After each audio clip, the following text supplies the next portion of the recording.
Astral projection is probably one of the coolest things you will ever experience. Imagine this scenario. You're lying in your bed, eyes shut, completely relaxed, and totally awake. After a few minutes, you feel your body becoming heavy and numb, and then you start rising up, floating a few feet above your bed. You look down and find that your physical body is sleeping peacefully on the bed.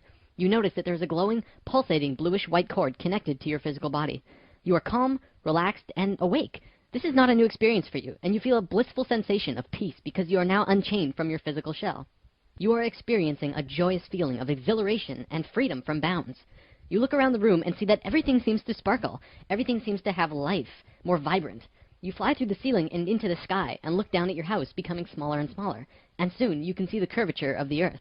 You think of a friend of yours who lives across the world in Sweden. By thinking about him, you consciously go to him and you zoom across the world, and soon you're coming down into a house. You see your friend eating cookies at his computer. He's wearing blue jeans and a white t-shirt. Soon, you realize it's time for you to go back, and you think about your sleeping body. You find yourself back over your house, slowly moving down into your bedroom, and then back into your sleeping body. You wake up and go to your computer. Your friend is on Skype, and you tell him what you just saw in your dream. Your friend gapes in amazement. That's absolutely right, he says. My friends, welcome to the world of astral projection.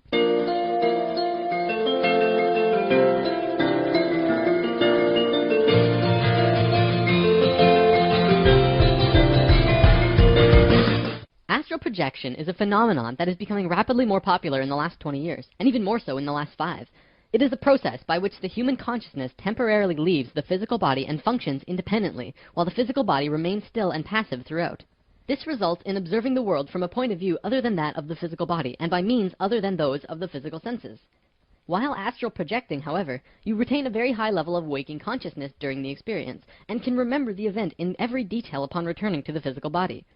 For many people, this happens randomly while asleep, becoming conscious in the middle of a dream. If you haven't, odds are somebody you know has.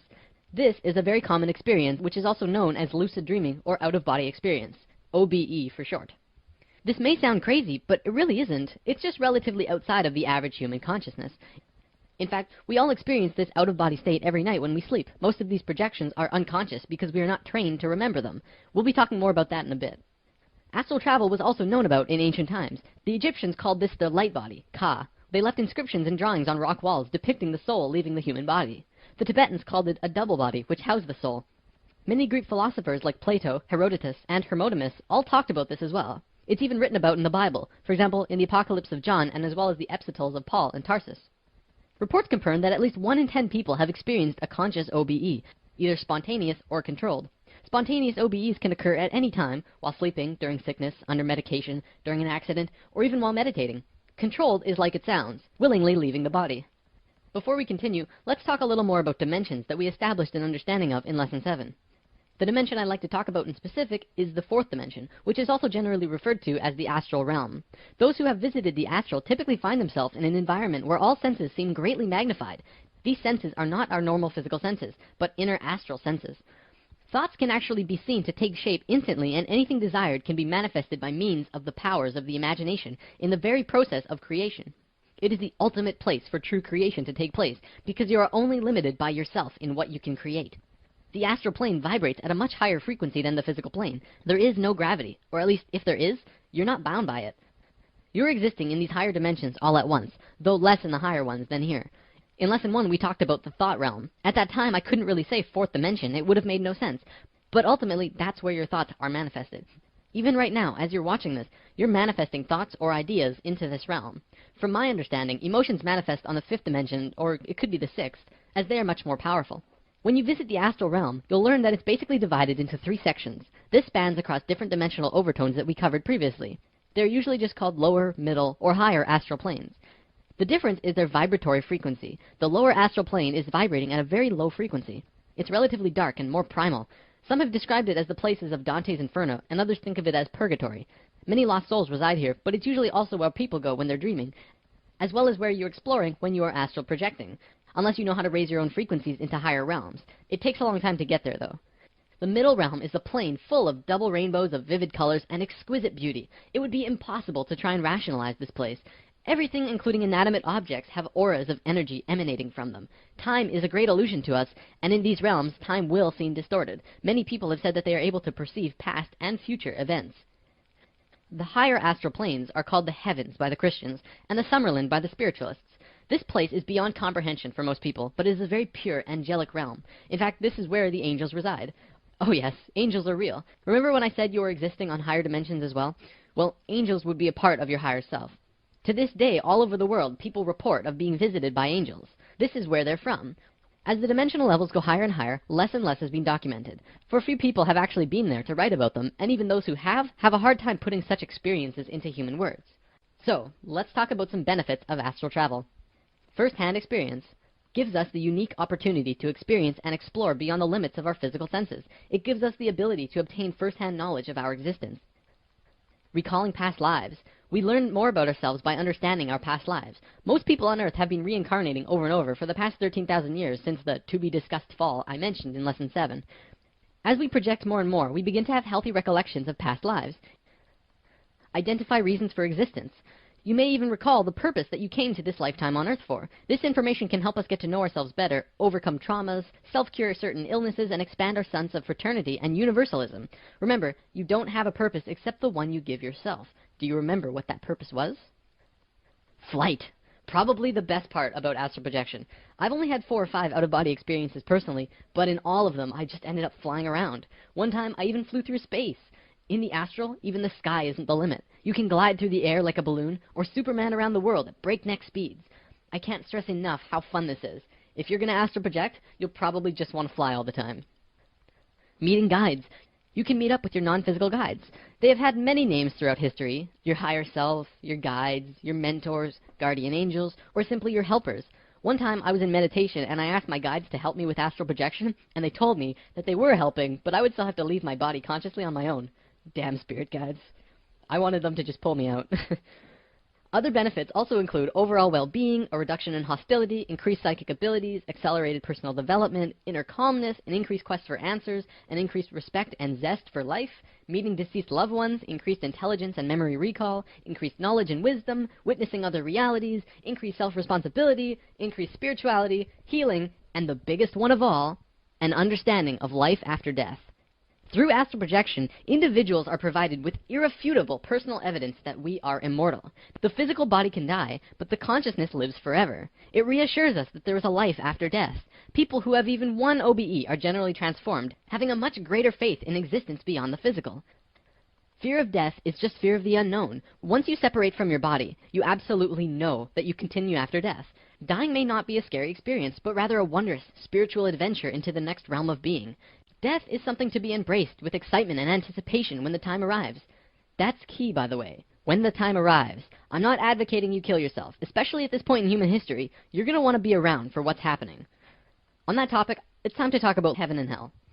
When you astral project, one of the first things you realize is that you are in control of your reality, more instantly than on the physical.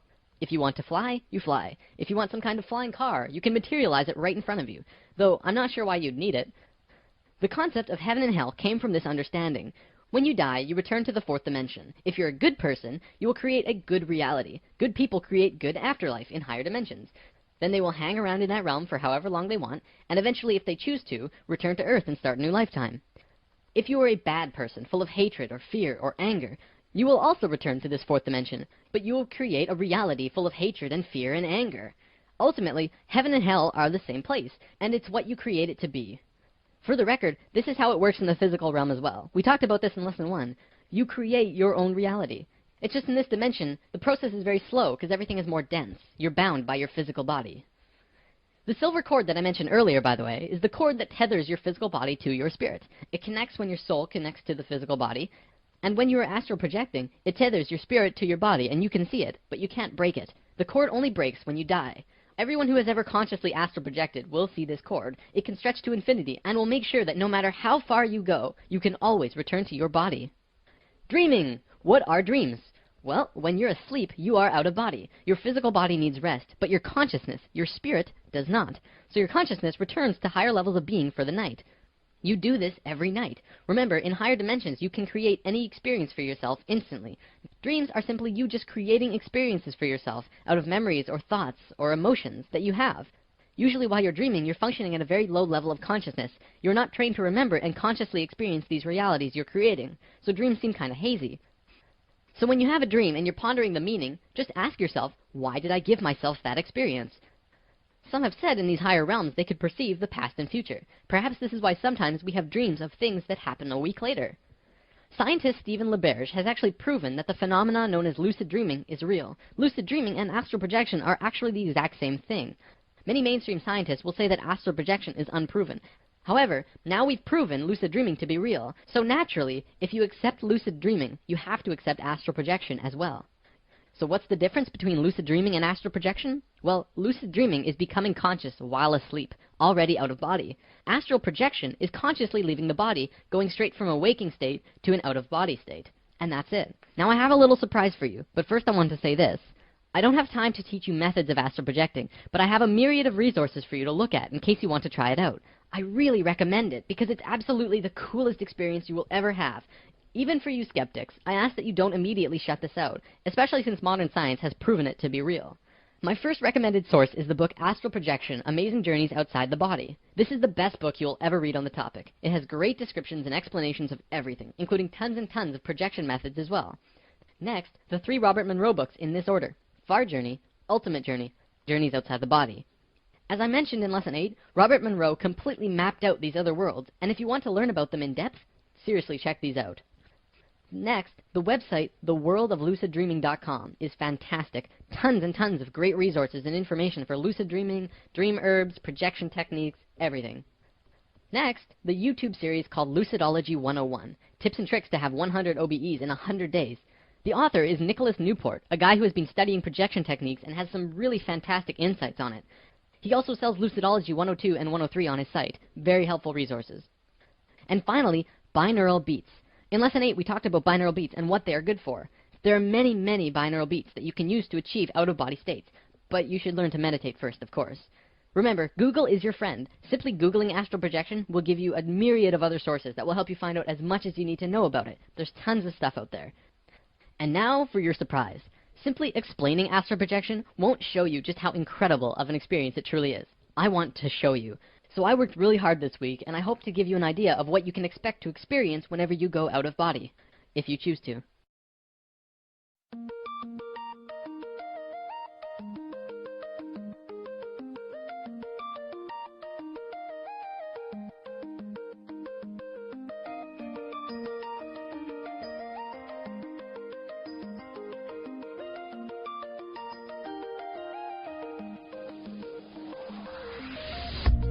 Not believe your eyes if 10 million fireflies lit up the world as I fell asleep.